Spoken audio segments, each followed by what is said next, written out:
What do you need to look out for before buying a Triumph Bonneville T140V? That's what we're covering in this video. First and foremost, check the frame number and make sure that it corresponds to the paperwork that goes with the bike.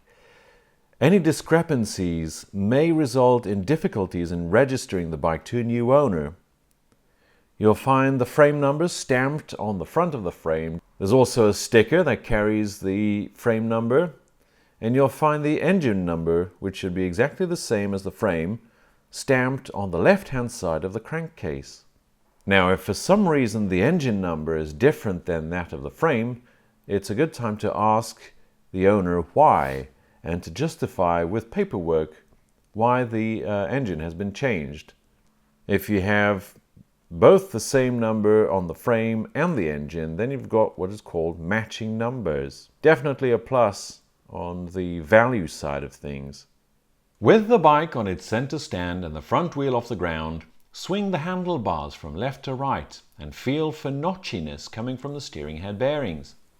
Movement should be buttery smooth and the fork should fall freely under its own weight on both sides. If it doesn't, the bearing preload is set too tight. This is my hydraulic shoplift, a must for anybody who wants a bit of extra comfort. Your knees and back will thank you. Now apply the front brake and grip the front wheel firmly. Push it fore and aft to feel for play in the steering head bearing. There shouldn't be any. If the previous test is as successful as this one, steering head bearings are in good condition. With the brake released, spin the front wheel to check for bearing issues. The wheel should spin freely for a while. It's a good opportunity to check for trueness of the front wheel at the same time. A quick jab at the brake will confirm it works. Next up, a close look at the fork legs. The Bonnie came with gaiters or these simple dust shields. Any presence of oil in this location indicates failing fork oil seals. Although inexpensive to replace, it is labor intensive. Look for oil dripping down both legs, all the way down to the rear mudguard. That's the fender for you US folks. Here's an interesting discovery. If you look at this fork brace, it's a remanufacture. Here's the original for comparison. And you can clearly tell they're not the same. Why? Did the bike fall? Those are literally the first things to hit the ground, were the bike to fall off the stand even. Very difficult to notice. Now the bike is of course very upright. You can see there's a bit of a difference right there. I think this bike fell at some point. Moving on to the brakes. Master cylinders should be nice and clean. The lever should feel progressive and not spongy at all. This bike came with a set of uprated AP racing calipers and green stuff pads. The original parts were included in the sale. I added the vented discs myself to truly improve braking effectiveness. Check for brake line integrity and lack of leaks all around. The drilled brake discs are lighter than stock and provide truly effective stopping power, a worthy upgrade that I warmly recommend. Now the tires. They should look fresh with plenty of tread. This is an easy item to use as leverage when negotiating the price. This rear tire looks kind of square and doesn't carry a production date on the flanks, so it's past time to replace it. Look for wheel weights, which indicate the wheels have been properly balanced. Tires should be renewed every 5 to 6 years to remain effective. They are your only contact point with the ground, so don't mess around with old tires. It's plain dangerous.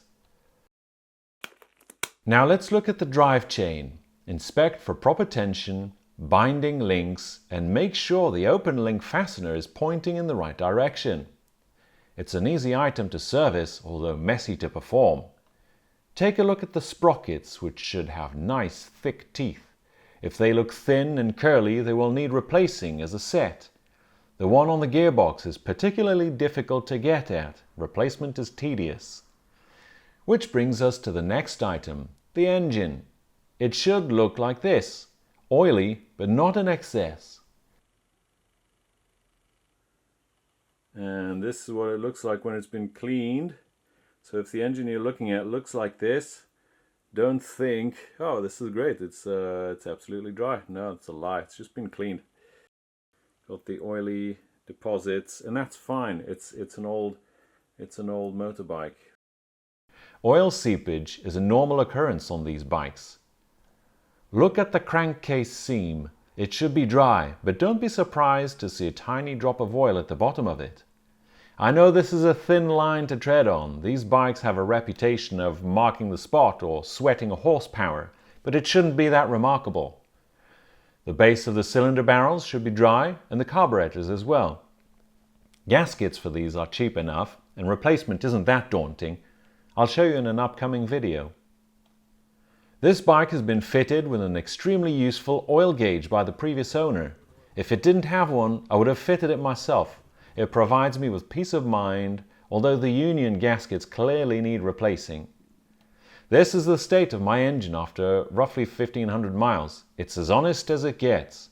I'll show you how to clean it before servicing in the next video. The exhaust pipes are a press fit into the cylinders and have these cooling fins clamped onto them. Unless you intend to race it, I don't recommend removing the balancing tube as it helps scavenging. Fixtures of the downpipes are bolted to the engine and they should not budge. They should really be one with the engine.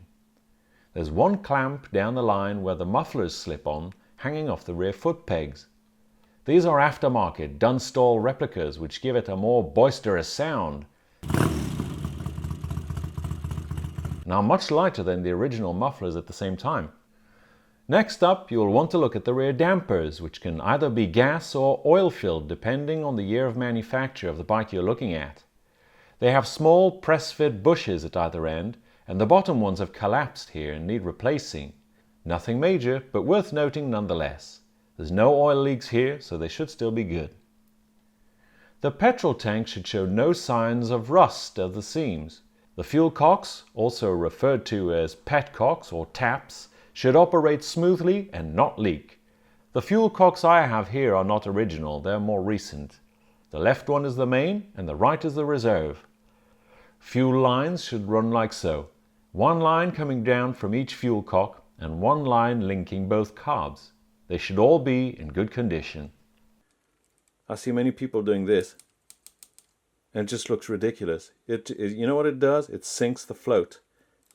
Keep it down until it overflows. I'll make another video about that, but it's really annoying when I see people do this.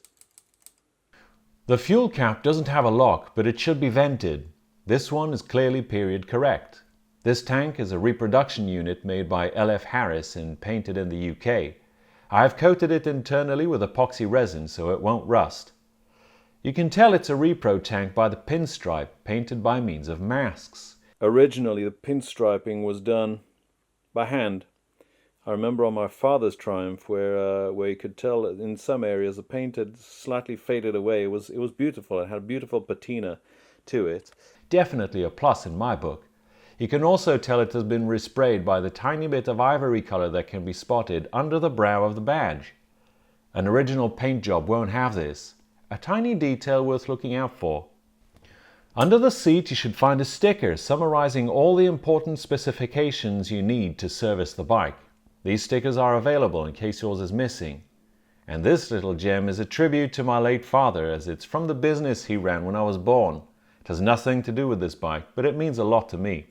Yeah, and the toolkit, I only have this trusty double-ended screwdriver, some spare points and a condenser, the ignition coils, a battery and the oil level, but we'll check that in a minute when we start the bike. And I noticed that there's supposed to be a dipstick here, but the dipstick fell into the oil frame tank thing. It is. If this video has provided value to you so far, make sure to drop a like, leave a comment and subscribe. This lets me know that this type of content is interesting to you, and then I can produce some more. Now take a very close look at the frame. Oiliness here is absolutely normal. I'm just looking for cracks or bending or evidence of an accident. Oh, I got some zip ties there as well, yeah. That's the day I nearly lost my exhaust. Since that day I carry some zip ties. You can look for stress cracks or fractures at the welds. It's going to be oily down there. That's quite alright, quite normal. You can look for cracks here, and then you can see the frame rails. You can also look for cracks, stress fractures, all the switches and everything. You're going to want to make sure that everything is original. They're very, very hard to find. And make sure that everything works with the ignition on, of course. This mirror here is not original. It's a repro. You can tell the state of the clutch cable by how far the adjuster is pulled back. This one is pretty stretched out. And some of them still have the stickers here. May leave them on. This one still has the sticker on the Speedo, which I really, really like. And it also has the sticker on the engine stop. Super rare to have them in this condition. Oftentimes you'll see the tab here broken because some owners, they'll just, flick the switch and it is a bit bendy. So it can break. I recommend pushing it down like so. These serve no purpose on this motorbike. Check for slack in the cable. There's a bit too much slack here. It's going to need adjusting. That'll be a part of the major service video. Take a look at the gauges. These are beautifully original. Mileage, and we have this additional oil pressure gauge, which is useful. Mileage is considered genuine on this one. This is the Beeline sat-nav system, which is really good. I can make a video about that as well if you're interested. And your ignition key. This one still has the sticker as well. There's really not much that can go wrong with this thing. Check you've got brake lights, but the front is not working for some reason.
Now you know exactly what to look for on the Triumph Bonneville when you go and see one. Now in the next video we're going to be covering how to service the engine. So I really hope this helps. This is Jeffrey McAvoy saying over and out. Catch you in the next video.